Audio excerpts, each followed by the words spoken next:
You're listening to Simple Roots Radio episode number 128, and today we're talking about how to get motivated. Not the I need to do this kind of way, but the deep desire to do something and keep yourself motivated to finish it. Welcome to Simple Roots Radio with Alexa Sherm. Alexa believes that simplicity in life is the key to achieving true and lasting health. And now your host, Alexa Sherm. Welcome back to this podcast. My name's Alexa. This is the place to get healthy, live happy, and find more joy. Today, we're breaking down motivation. In fact, I have a guest expert, Jenni Hulbert of Wild Wellness. She's a holistic fitness expert with a degree in exercise science and a master's in sports psychology. She helps guide people with a holistic, nature-inspired approach to reach your goals without sacrificing your well-being. And you know I'm all about that, about not living for health, but using health as a means for living for something so much more. So I'm excited to dig into this topic. In fact, I have a lot of questions for Jenni as it relates to motivation and if it's a fleeting thing like willpower. Like, do we actually ever have motivation, or is it just something that we think that we can grasp to use? So on today's show, I'm going to be asking Jenni about where motivation comes from, how we can use it to drive us, how we can use our strengths and our weaknesses to give us more motivation, and even if motivation is something we should rely on.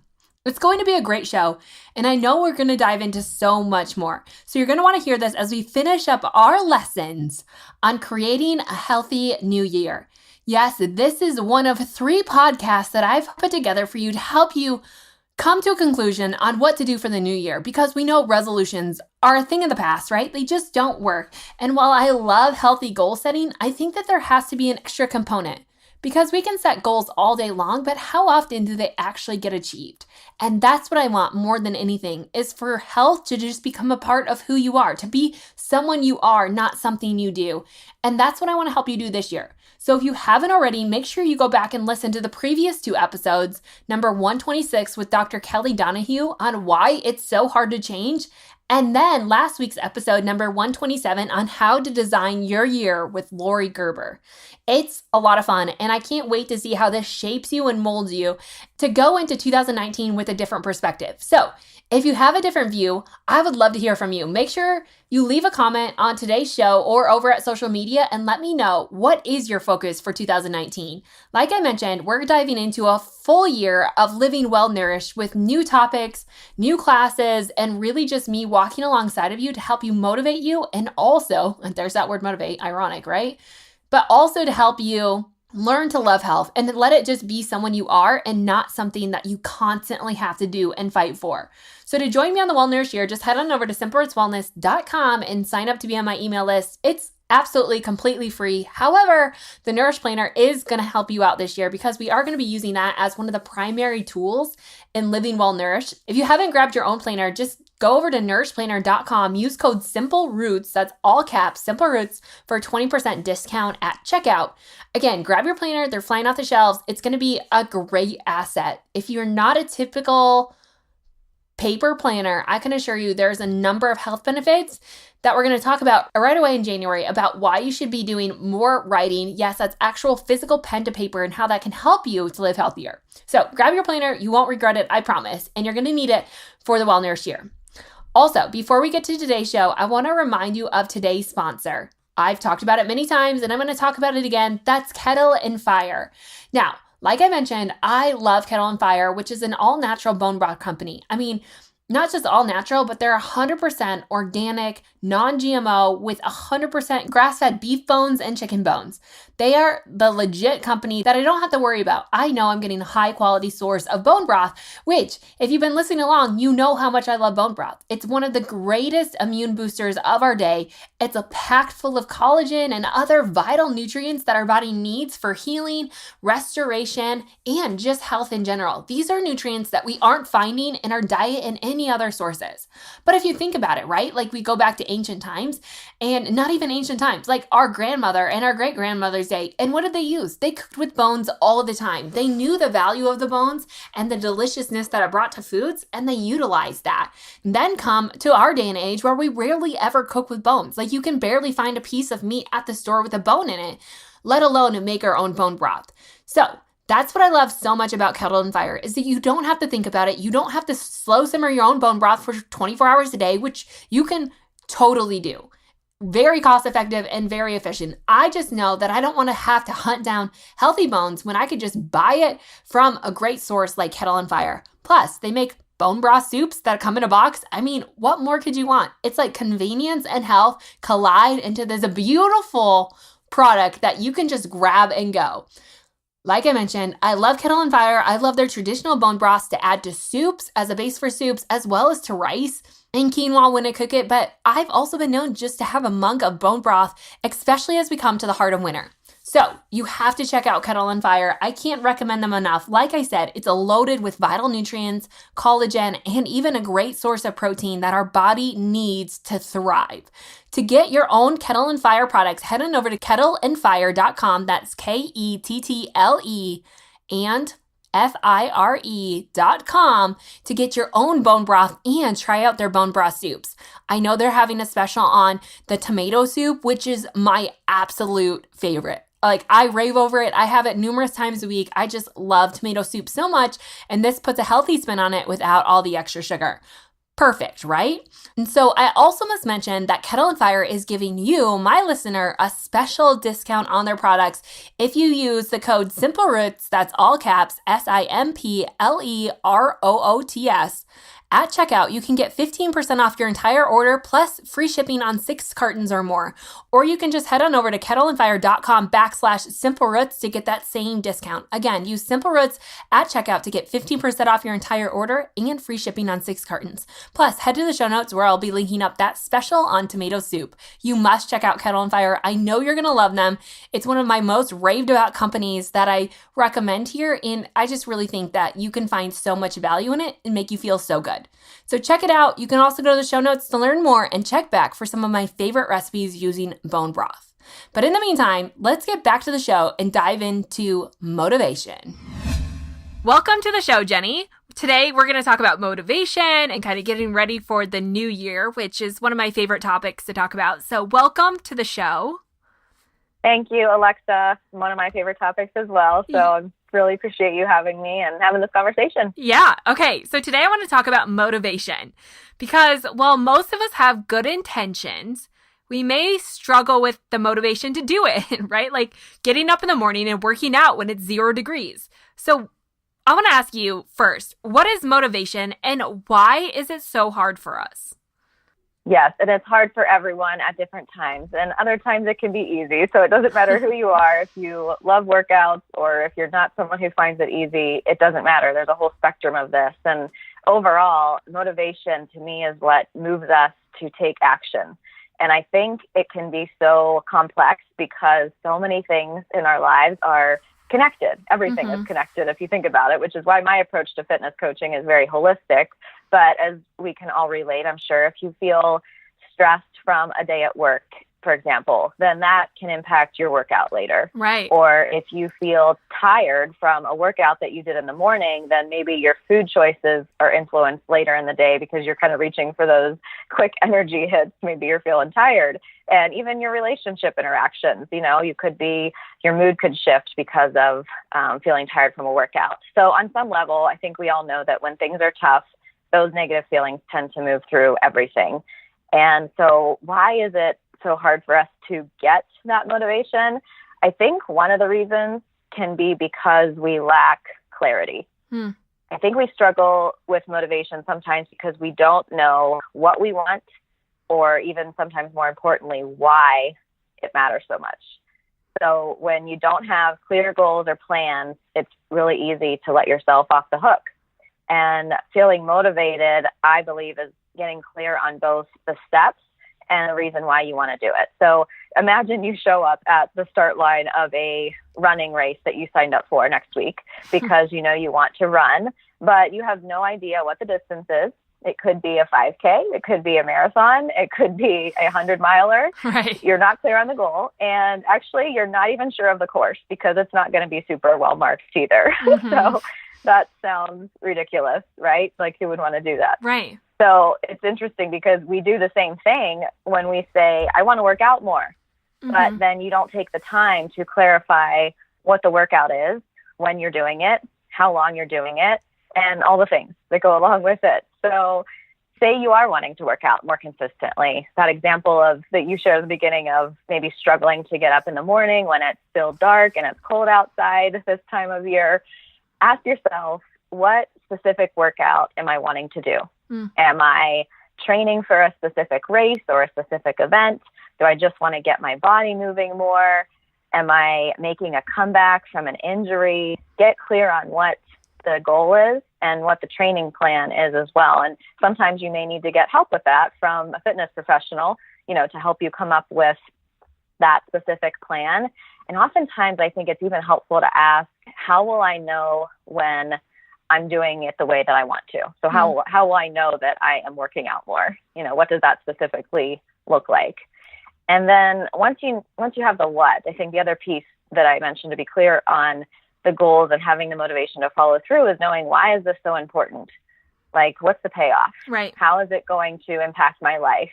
Yeah. And who do I want to become because of doing this? It's a very holistic view on this. And also the flip side of that, what will happen if I don't go for this goal? What will happen if I continue to not work out and just hit the snooze and keep sleeping in and not taking that extra even 15 minutes to go and move my body a little bit in the morning? I think when people avoid the what and the why clarity steps, it's sometimes because they've had that goal that they didn't reach when they said they wanted to, and they had that failure, or so to speak, failure, and it left them feeling very frustrated. And I totally get this. I've been there too. When you don't reach the goal on the timeline that you set and you think you've failed, and yet we need to stop and realize that all the steps we made along the way were actually mini successes. Right. So that's why I recommend focusing on action steps as goals. So they can still be very specific. They can have numbers and dates attached, but they're the things that you have control over, rather than the outcome, which sometimes can be influenced by many other factors out of your control. There's so many things that could play into it. So, back to the working out question, even getting up in the morning, you have control over what time that alarm clock is set for and how long you're going to do the workout for. Maybe you don't have control over, the end race time that you're going to have, or how many days it's going to take you to be able to lift that amount of weight or do that amount of time. Maybe you're just getting back into running, for example, and you just can't really see yourself going beyond 20 minutes. You don't know how long exactly it's going to take for you to push to that 30 minutes, because what if you have a little setback? What if there's an injury or something, in the winter you get hit with a cold and then it sets you back a few weeks. But the thing you do have control over is the steps that you can take, and you can always stick to that plan and then adjust as necessary. So back to the question about motivation and, what it is, what moves us to take action. But to be moved to take action, you better know where you're going, when you're going to show up for it, and why you're showing up. Yeah. You had so many great points in there, but I kind of want to get into the why. And I've talked about this in a lot of other shows, and I think that we're so influenced by the world and what other people are doing that it's really hard for some people to go back and understand what it is that they really want. So how do you take someone and you kind of erase all these thoughts about what they should be doing and help them to understand, okay, why do you really want to do this? Because like you said, without that true why, there's not a lot of driving force to go. Like, there's no force to get up at 5 a.m. and work out when it's freezing cold, right? So how do you help someone, even in health, right? Like, even if we see all these people jumping on diets, but they don't really know why they want to lose the weight. They don't really know why it is. And sometimes their why isn't founded in their true identity. I think sometimes we conjure up a why that's like a stereotypical answer, like why we think we should. So how do we dig deep and really get into that why?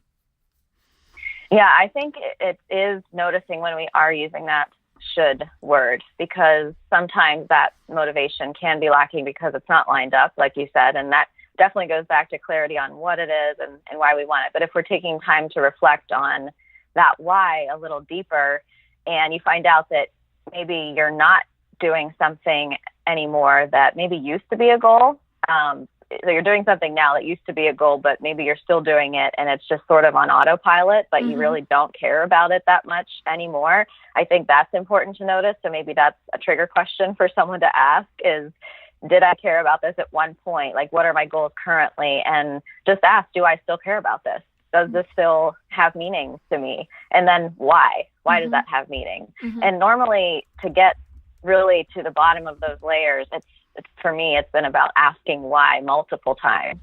So you might say, well, it's still important because I still want to see what I'm capable of and push my limits. Like say if it's a specific race that someone's wanting to run, a distance maybe they haven't done. They've done a 5K, but they want to train for a half marathon. So maybe they're pushing for that new distance. Okay, well, I want to do a distance I've never done. Well, why do you want to do that? Well, because it's going to show me different parts of my abilities that I haven't been able to tap into before. I feel like I've never really been able to reach that potential. Okay, well, why is that important to you? And maybe even someone from that point would say, well, you know what? Back in, my younger years, I feel like I had experiences that sort of made me feel a little less like I was capable of doing that. And I didn't really realize my potential. And I'm trying to look back at that place and try to get back to that because I never really got the approval of the people that I loved because I never really followed through with those goals that I wanted to. So then you sort of find out okay, well, there's some pieces in there that maybe it's actually about you seeking approval from those other people that are important in your life. And maybe it was something that happened in the past, a specific experience, or maybe you just realize that you're doing so many things in your life right now because you're wanting that approval. Or you're doing it because they think that you should be doing it and you really don't have any other reasons besides that.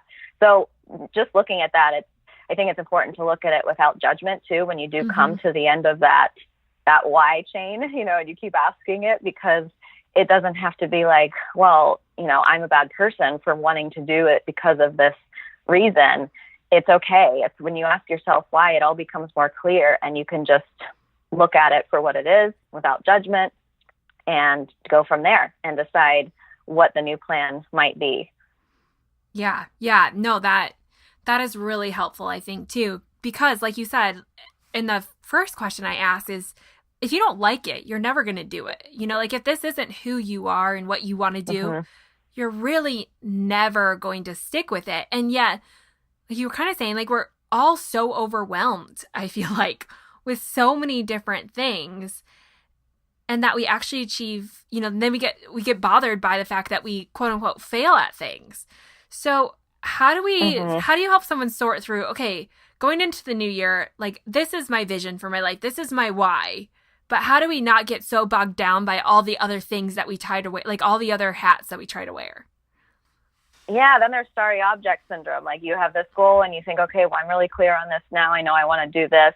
And then maybe a few weeks in, you start getting some different ideas, especially for, those of us that have a personality that are triggered by new ideas, or we get a lot of ideas in our head going, and that generates a lot of new stuff. You have to sift through that beautiful mess, because it is beautiful, but it get messy too. So I think it can be true that when we feel overwhelmed and sometimes we try to attempt too much, that actually we don't end up doing as much as we want. And it's definitely something to watch out for when you're trying to do too much, because that end place of burnout can be a really tough place to do anything, and sometimes, honestly, I think that's why people are struggling with motivation, because they're actually too overwhelmed and they're in that state where they just have taken on too much. I've had a history with adrenal issues, and for me, I really needed to learn better ways to honor both the effort and the rest. And it wasn't something that I had modeled enough, and the examples that I needed, I guess, in my life, that I felt like I learned so much of that, which is so much of what I now pull into my work with holistic fitness coaching, because it does take that whole approach. But the question about being overwhelmed and then productivity, it makes me actually think of the 4 burner theory. So that's your 4 burners are your family, your friends, your health, and your work, according to this theory. So it says that in order to be successful, you basically have to kind of eliminate one of your burners. Or if you want to be really successful and reach your goals, then you might even have to cut off 2. So it doesn't mean that you're completely cutting these off, but I agree with the idea that we can't always have all 4 burners on high. Because if there's major things happening in family, major stuff happening in friends, major things in health, major stuff in work, it doesn't work. And everybody, I think, can resonate with that because you've been there. So one way to work through it, I think, is to harness our focus, which is what we're kind of talking about.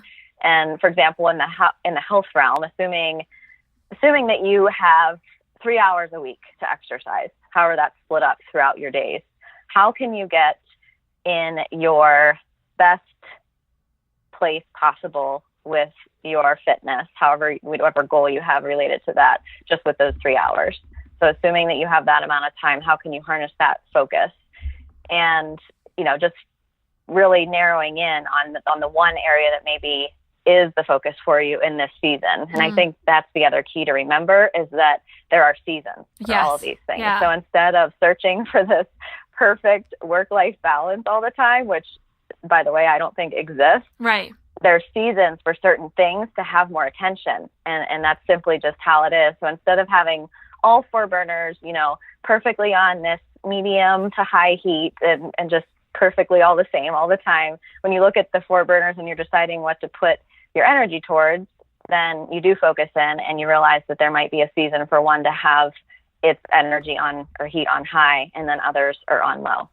But ultimately, we do have to look at all of that and kind of prune away, like the same as you would do with plants and nature, for them to grow back stronger and healthier. I think that's another visual that really resonates with me because of my passion for nature and plants. But, you focus down on the critical things and you have to prune that away to have the most growth. Yeah. So some of the questions that I ask myself are, what are the things that are aligning the most? So if I know that there's that one overarching goal in a specific area, like my work, then what activities or what are the steps, what opportunities are aligning the most with that? Or even what's a project or a goal that I need to prune to get better results in this? And then also, even as you consider each of the things that you're letting go, ask yourself, how does it feel to let it go? Because so many times our body and our first instinct, that we have, our intuition will tell us, like, wow, to get that off my plate or to put that on a low burner right now would feel really amazing because really I want this to be the high focus. Yeah, no, that is really relieving, just like to hear you say that, because I think that we live in a society where we're told to do everything and be everything. But really, when you look at the burners approach, you can't do that, right? Like, we can't focus and be good at everything, but it doesn't mean we have to get rid of it. And I like the pruning, and I'm very much into seasonality. And I kind of want to go into that because we live in a way that we want one exercise program to work for us for the rest of our life, or we want one diet to work for us for the rest of our life, which would be ideal. But really, when we get into seasonality of things, like, everything kind of ebbs and flows. And like you said, there's going to be seasons where maybe health can't be a priority or a hot burner, and maybe it doesn't need to be, right? But that doesn't mean it can't be a thing. And so how do you help someone sort through their season and help let go? Maybe is what I'm trying to say. Like, letting go can be really hard and really scary. But how can we help someone let go to understand that there is more out there? I think with the seasons, it does help to take cues from nature because we're inevitably connected to it. So in the winter season, that is such a season of more inward focus and less outward doing, less effort. You look around at the trees and they've dropped everything. They're kind of going into this dormancy that everything actually appears to be quiet and asleep.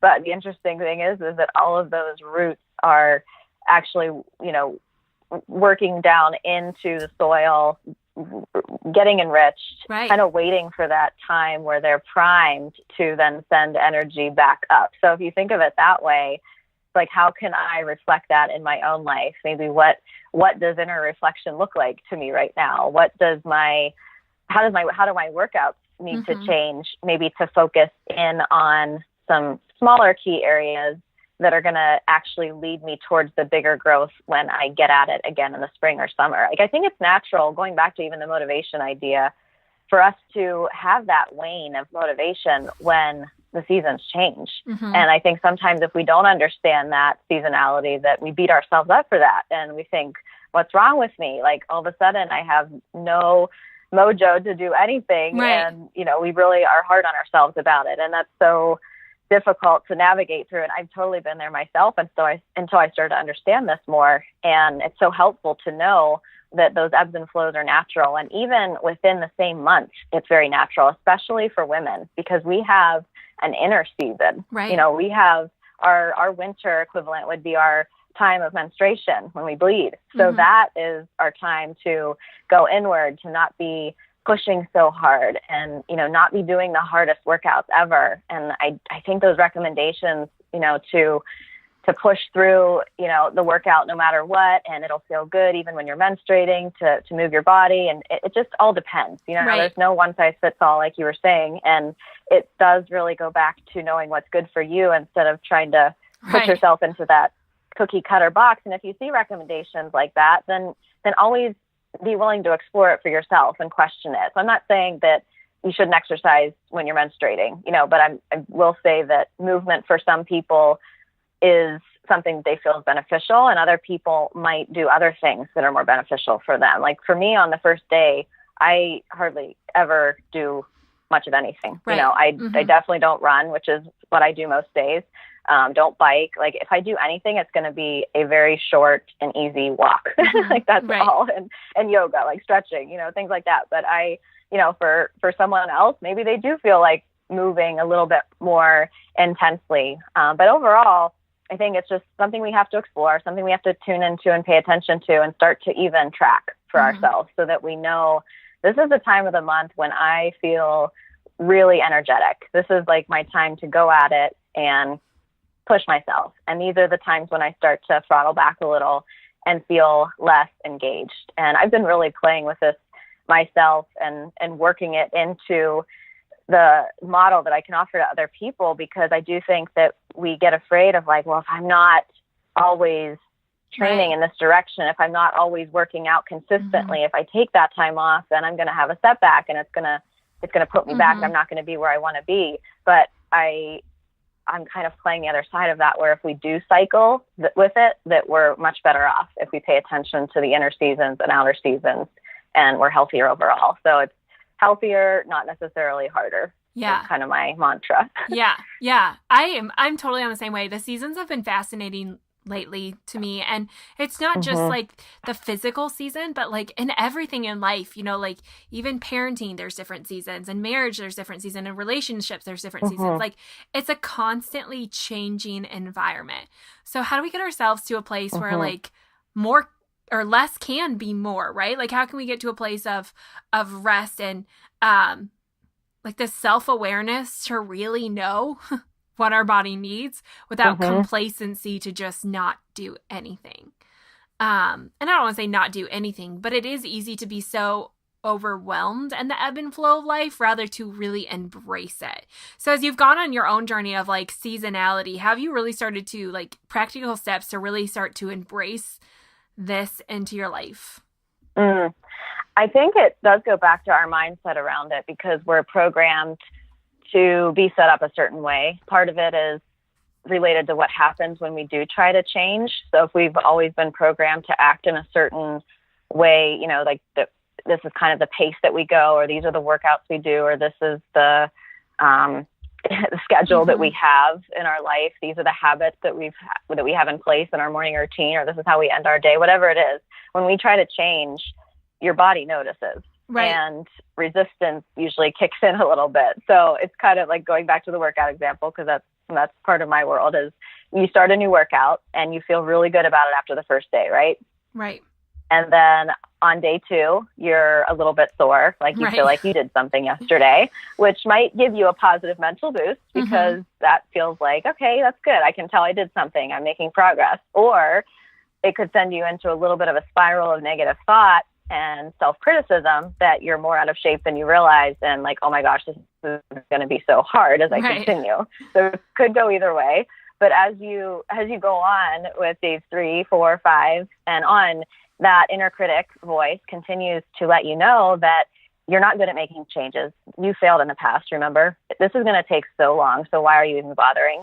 And all the other negative things that basically can be thought of to keep you from the uncomfortable sense that naturally but always comes with change. Mm-hmm. So to add to that, your body is sore, right? Because you've introduced a new stress. And with time, it's obviously going to adapt and get stronger to meet the stress. But for now, it sends that physiological signal to your brain that, hey, maybe you're doing something wrong. Like, this hurts. Maybe you should just go ahead and stop. But, on the flip side, when we stick with that new workout or whatever new habit or program it is, when we get through that uncomfortable place and we stick with it, our cells are flooded with those neurotransmitters that come from the positive experience that we eventually do have. Right. And it's easier to then continue towards activities that give you that positive feedback because you're programmed for it. So the key is, part of it is sticking with that transition period when your body is creating the new receptors for it. In other words, if you can learn to get through that beginning stage and hire your inner coach to take the lead over the inner critic and keep going, then you'll be able to stick with any change that you want to make, mm-hmm. even if it's a change in how you're shifting the season. So I think the biggest challenge that we do have is our inner critic. Some people may call it the inner mean girl, but it's right. That voice that's going to ruin our best intentions, play that negative self-talk, give us excuses. And you're going to hear it more when you're trying to change and when you're pushing to a different level. Right. It's going to be that voice that says, this is too hard, do it later. You're too slow, you can't do this, and you're not good enough. Yeah. Those kinds of things. So even though that voice may be there, the key to kind of shifting things around and getting that mental toughness on your side is to notice that it's happening, become aware of that voice, and then get curious about what it's all about.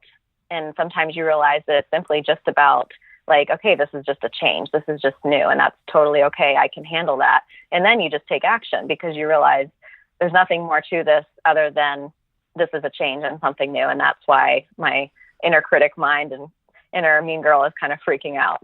Right. So I think part of it with the seasons too is, not just the realizing, okay, what's happening when we do try to change, and maybe if we're setting new habits for a new season.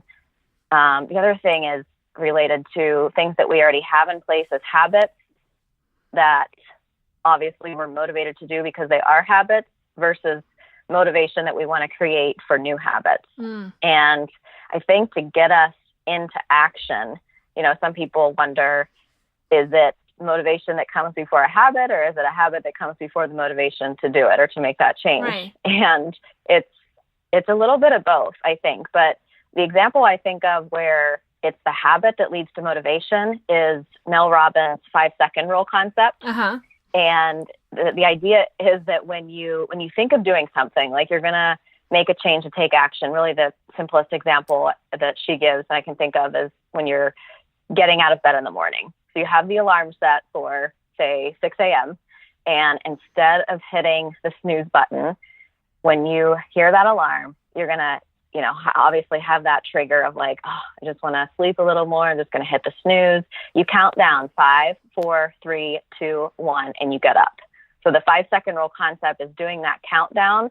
Every time you start to get triggered to like, okay, I'm going to take action. And then you just start to have that moment of like, oh, I don't know. You right. just go 5, 4, 3, 2, 1, and you take action. And what it does is it gets us into action because we kind of interrupt that inner critic in the brain, basically. And it shuts it down. When we get into action, yeah, basically, because you're saying, okay, well, actually, we're going this way. Okay, 5, 4, 3, 2, 1, go. And then it reinforces your belief, because then you start to show yourself, I'm someone who does what I say I'm going to do. Right. I am increasing, my belief in my ability to do this. And then that adds to feeling more motivated. So you start to have these past experiences where, maybe you notice that in this season of your life, you made that change. And then when something related to it comes up in the future, you look back and you think, yeah, well, remember how I did that back then? Like, so I can make this change again now. And then so that past experience kind of builds your motivation for the future, even before you create the new habit, simply because you can draw on something from the past that was very similar. Yeah. Yeah. I like that. Those are all really helpful tips to put into practice, especially that 5. I mean, I can totally see how you interrupt that and it totally transitions your thoughts, because sometimes it takes distraction because our inner critic can be really strong. Which brings me to a question of Right. how do you balance self-awareness with discipline? Because I think that there has to be a level of discipline in some aspects, like sometimes you're not going to feel like doing it, but if you get into the habit of never doing it because you never quote unquote feel like doing it, like, is that just a misinterpretation of your self-awareness, or is that a discipline issue? Like, where does that all fit into the picture? So kind of like, are you asking or curious about a situation where if you do feel like doing something, then obviously path is easy and you're good to go. But in those moments where you might be taking the advice of, well, if I don't feel like doing it, then I shouldn't. I should do something else. Is that kind of that's kind of where I'm going. Yeah. I mean, I think like where do you go next? Okay. Right. Like there's a seasonality to it all. And I totally agree with like even the seasons of like the menstrual flow of like, when you're menstruating, it's probably not a great time to push yourself very hard. But how do you get yourself back out of that once it's done? Like I see a lot of people who are really disciplined right away, but then like something happens and then they just kind of fall out of that habit. And they just stop feeling like it. Right. Yeah, I think there's a lot of good questions to maybe ask in that, because if you do fall out of it, maybe it really isn't that important to you anymore. Maybe it truly has changed and you're in a different season where that's just not as valuable anymore. I just think of an easy example in my own life or something pretty simple. I do notice that some of my routines, either the way I start my day or the way I end my day, starts to shift just a little bit depending on the season. And I start to feel a little bit restless with whatever I was doing before. And it's kind of like my hint that like, okay, like you need to change something up a little bit here. So even just as simple as, being, usually one of the first things I do is kind of get moving a little bit. So get my yoga mat out and do some kind of, stretching just to get my body moving. And in the warmer months, I do it outside. And obviously when it's too cold, then I'm inside because I can't really move too good when I'm bundled up that way. But I start to get like the nudge for that change as the seasons are shifting, and I start to not enjoy the old way of doing it anymore. Right. So I don't know if that helps. Whoever's listening and thinking about those kind of examples in your life where you start to feel restless with whatever the current habit is. And that's a good time to ask yourself, does something about this habit just need to change the way it looks? Or do I need to change this completely because it just doesn't even fit into my life anymore and it's not even something that I'm enjoying doing? But if it is one of those things where you realize like, okay, no, I do want to do this. I'm just having a hard time deciding, do I go ahead with it when I'm not feeling like it? Or is that a sign to hold back? That kind of reminds me of when we work out, we have those days where you might be thinking, is this a day to push through and tough it out, or do I take a rest day? That's sometimes the question, because if you're always following your body's nudges, then, who knows? Every time you work, maybe your time to work out is in the afternoon after work, and you're almost always kind of like drudging, for that first little bit. And my little trick with those times is, I've come to understand my body a little bit better, but I remember more in the beginning of as I was exploring this, I feel like I always kind of gave myself that a little bit of an out, like, okay, just put your shoes on and go out for 10 minutes, just run for 10 minutes. And if you still feel tired after 10, 15 minutes even, you're done. That's it. Right. You're truly tired. You need to do something else today. But usually what happened is I started to notice the difference between like, okay, truly feeling fatigued and needing to do something a little easier or different today, and the difference between like you were just tired because you were sitting at the computer all day, staring at a screen, and your body just was like wanting to move. So actually this feels really good now. But I think it helps if you give yourself a little bit of that out. Like what's one step that you actually could do to make it manageable? So instead of looking at it in the big goal that just doesn't seem like it's something that you can manage right now, how could you break it down into something smaller? So taking my 1 hour run into like, just go for 10 minutes. You can totally do that for 10 minutes. And I'm like, yeah, I can. So this is like a little dialogue happening in my head. I have a free audio download actually on my website at jennihulbert.com. It's called How to Get Motivated from Your Soul to Your Souls. And there's 4 steps that I walk you through in it to help you decide what to do when you lack motivation. So it's kind of a practice that you use even daily before a workout, or whenever you're wanting to use it before the workout to feel more confident and mentally prepared, because it's going to help you decide how to get through the tired, unmotivated, struggling to work out. And you can actually take it for a run or walk to listen to it. But it does start with that idea of checking in to the whole body. Like, what's going on? How am I feeling mentally, physically? What has just happened in my day that might be affecting my energy right now? And then setting the intention of what's the plan? Do I need to do what I had originally intended for this workout, or do I need to take a different direction? And then part of it is also just being kind of aware of what do I have going for me? Like if it's the workout example, well, I'm actually, my legs are actually feeling pretty energized. It's more just emotionally, I feel kind of wrecked from the day. Right. So it's just being aware and noticing that, and then deciding what the action step is. So I think even though this is the workout example, again, it's, you can translate it into a lot of other goals that you have. Mm-hmm. Just even going back to that idea of taking that big, seemingly mountainous type of step or goal that you have and breaking it down into what feels so manageable to me today that I could just take one step and actually do it. Because that's the key. Then you're going to show yourself that you still take action even when you're not feeling like it. It's just an action that was different than the one you had originally planned. Yeah.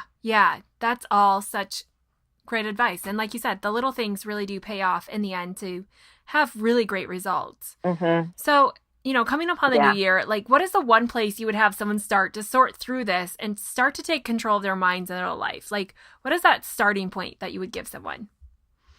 I do think going back to the very beginning of our conversation about clarity and knowing what you want and why, I like to call it a dream drip. I do this for myself often, and just kind of, brain dump, however you want to call it, a dream drip of goals and desires, whatever it may be, things that you'd like to create, rhythms, new goals that you have. And then from there, once you have it all down and you don't really censor or screen anything off the list, then you can go ahead and prune it. And you can cross things off that just as soon as you look at it again, it's like, nah, that doesn't feel the best, or at least not for the next few months. You know, you might leave it for a time a little bit later from now. And I think really the key from there is making sure that your intentions, your goals, they are written down, because research has shown inevitably that you are more likely to achieve them if they are written down. Right. As simple of a step as that is, and you're thinking, it's not a big deal, it's in my head. No, it actually, research has proven it. So let's just do it. We write it down and you're more likely to achieve it. That's one easy step that is already getting you ahead. And, from there you can set up your action steps and even some triggers that are going to help you with the action steps. So that kind of, the question about sticking to those things that we set for ourselves, triggers are ways that you either put that goal into view. So maybe it's actually, you're wanting to drink more water or a certain amount of water in the day. You're just not intaking as much and hydrating as well as you need to. So it's putting a water bottle at your desk so that you're literally looking at it throughout the day. Or for something that you want to remember to do as part of your daily routine, maybe it's something you're going to do at the end of the day. Set a reminder on your phone for the time that you're wanting to do it, or write it down in some way. So especially if this is a new goal, it's so important to make sure to put it into view or set a reminder, write it down somewhere. And then I think work with it for at least 21 days, which again has been shown that it's around that time that we need to create a new habit. And sometimes it's more, but just work it into your routine and make sure it's a small step. So much, we so often try to change too much at once because we're excited and we want massive change. We want complete transformation, but we don't realize that it's, like you just said, the small things, the small steps that we do take that really start to add up. And it's more about the compound effect of doing that one thing consistently over a month and seeing the compound effect of that, as opposed to trying to change a whole bunch of things and then just getting frustrated and thrown off kilter from it. Yeah. Because those little things are like the snowball effect. Eventually they just build up. And sometimes all you have to start is a couple things, and then naturally you just kind of start desiring more, like it becomes a little bit easier. I totally agree. You can't start with a huge snowball and expect to roll it, right? Like you have to start with something small and just keep building on that. This has been so fantastic. And I know it's been such great advice, especially going into the new year, and just a breath of fresh air to know that it's not about static rules and a one way, right? Like it's about really knowing yourself and digging in. So thank you so much for sharing that. I have a few quick fire questions before we go. So we're going to do those quickly, but Sure. I really have loved this conversation. So first up, quick fire. What is one thing you do every day for your health? Move my body. Yep. Do you just change it? That's it. Do you like stick to something, or do you like to change it up? Like, do you get? I like to change it up. I listen to my body. I mean, I do love to run. That's often it's just the most easy, accessible thing for me to do because I need running shoes and that's it. And, that's wonderful. Plus, I just am drawn to it the most. But I like to bike. I like to hike. In the winter, cross-country skiing I'm excited for to switch it up. I like to work out outdoors. So any kind of strength training I do outside with rocks for my weights and logs. I don't like going to the gym scene and doing it that way. So yeah, it looks a little different for me every day, but whatever I'm feeling. And yoga in some form is part of my day every day, just because it's another thing that I've gotten into the habit of doing and it feels good. I think we're kindred spirits when it comes to working out that way. I'm the same way. I have to have a lot of change and I prefer to be outside. Okay. What's your favorite health book? Awesome. You know what? The one that made the biggest impact on my life years ago, or one huge impact, I shouldn't say the biggest, but definitely a huge impact, was Women, Food, and God by Janine Ross. Because I struggled with an eating disorder for years. And that was actually that concept she shared in that book were really about tuning into our body and understanding what was behind it all. And it wasn't really just about the food. So yeah, go check out that, especially if some of your listeners, since you're in the nutrition work and that's so much of what you share, that might be of interest if they have struggle with food at all. That one's been recommended on here before as well. So pretty cool. Okay. What's on your Christmas list? Oh, I love giving gifts. I love receiving them too. It's actually one of my top love languages is gifts. But it's funny, honestly, I can't say I have anything on my list specifically, but one thing that just came to mind first was that I did invite my mom and sisters to have a spa day as our gift to each other this year. And I'm really that's a great idea. That. Yeah, that's a great idea. We so often remember the experiences and the way that, we feel together and those kinds of things. And I'm not saying that, I don't like having material gifts to give or receive in certain cases too, but I'm attracted to that idea right now. And the idea of less is more and letting go of certain things in my life that just don't have their place anymore is appealing too. So yeah, I was definitely drawn to that and having that experience with them. Yeah, that's a fantastic idea. Okay, what's one thing you do for a healthy mind every day? Healthy mind. I inhale essential oils. I diffuse them. I breathe them out of my hands. It's the quickest way to shift our brain chemistry because they are known to interact with our limbic system, which shifts our emotion, our mood, even our blood pressure. It can change where we're at mentally and even create an anchor for us in certain cases. So I put things like wild orange and peppermint in the diffuser in the morning for energy and for uplifting. It's sort of my signature aroma for getting into work mode. And then in the evening, I really love lavender and eucalyptus for winding down and sleep.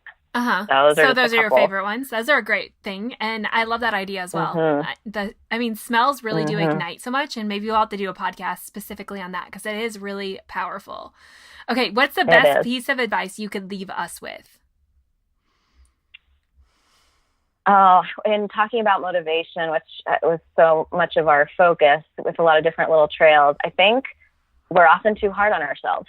It's just back to that idea that motivation ebbs and flows, and that's normal.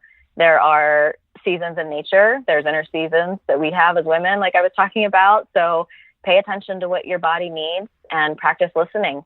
And with your approach to things like your workouts, don't take things too seriously. Just be willing to play sometimes, do movement that you enjoy and choose something that's fun even if it doesn't feel like you're quote unquote working out. If you feel like dancing, put on some tunes before you head out to do something else. Or if you feel like getting into a more peaceful mode, or you just need to clear your head, go for a run or a hike in the woods, whatever will feel like that to you. And so often I think when we need more motivation and energy, I say for myself, when I need more motivation and energy, more play is actually the answer for me. Yeah. That's such great advice. You have been a wealth of knowledge. I know you won't be a one-time guest. You'll be back on again at some point. So thank you so much for being here, leaving so much advice. Tell us where we can learn more about you. I appreciate you so much, Alexa. Thanks for a great conversation and all of the wisdom that you've shared too. I have a lot of resources over at JenniHulbert.com, and great place to connect with me because it's kind of all there. On social media, I'm at Jenni Hulbert, so you can find me on Instagram and Facebook as well. But the free download that I have at JenniHulbert.com is probably the one that listeners will want to grab from this conversation to kind of follow up and dive a little deeper into it. It's the how to get motivated from your soul to your souls. And you can take that and listen in your earbuds, kind of like a podcast. Yeah. So enjoy. Yes. Thank you so much again. And I'll make sure and link all of that up in the show notes, as well as everything she recommended in today's podcast. So head on over there to get those. And thank you again so much, Jenni. Thank you. Motivation. What are you going to do with it? I think Jenni left some great points for us to think about as we start dreaming up a new year with new goals and plans. I cannot wait to see what you are going to do and have you join me on this journey of living a well-nourished year. More than anything, it is my hope to teach you about how your body works to create an awareness and a love for health. As they say, you can't love something without knowing it, so let me help you know it. Don't forget to head on over to the show notes to get all of the information from today's show. You can find that at simpleritzwellness.com/128. Also, make sure you go back and listen to episode number 126 and 127 to get more information on building a new year with new goals and habit techniques that actually work. Next week, I'm going to be sharing my own ideas and goals for the new year, and I'll be walking alongside of you as you do yours as well. I can't wait to dive in. But before I go, I want to tell you what's coming up. Yes, I'm so excited for what's coming up. Starting next week, the first week in January, I'm releasing a brand new series all on metabolism. This isn't your ordinary metabolism of calories in, calories out, and trying to beat metabolism and outthink it. But in this series, we're going to break down the truth about metabolism, including episodes like why you don't binge on broccoli and 5 places you should never eat and so much more. Like, we're uncovering the hard truth about how metabolism works in your body, and that's specific to you. And that's what's different about this, is it's not a one-size-fits-all, but I'm going to help teach you how your body is actually working and help you understand it. So stay tuned for that. That's coming out next week, the first week in January. But before that happens, I have one more episode to release this year, and it's one of my very favorite episodes all year long, and that's the wellness trends of the next year. Yes, this Friday, I'll be launching the 2019 wellness trends, my top 5 that I think we should all be focusing on, what we learned from last year's trends, and a few honorable mentions. So stay tuned for that. It's a quick bonus episode, but one of my favorites. You're going to want to hear it. In the meantime, start thinking about motivation, your New Year's goals, dreams, hopes, and rhythms that you can start to incorporate into your life. Come back next week as we get started with the Well-Nourished Year and kick off that metabolism series. This year is going to be a pivotal year for all of us. Stay tuned. Come back Friday. Check out that last episode this year. And don't forget, tell your friends and family about Simple Ritz Radio. It is how the show progresses. It is the very reason I'm here is because of you, to help you and people like you. And I know there are more people out there who could join this journey of realistic health that works for you. So make sure you keep sharing it with your friends and family. And know, from the bottom of my heart, I am so thankful for you. I hope that this year has been a year of growth and learning, that you can go back if you haven't already and listen to all the other episodes of Simple Ritz Radio, which is what's so awesome about podcasts, is that you can kind of binge them like Netflix, and then get excited about what's to come. In the meantime, go back to your goals, dig in, and I will be back here on Friday for one more episode of 2018.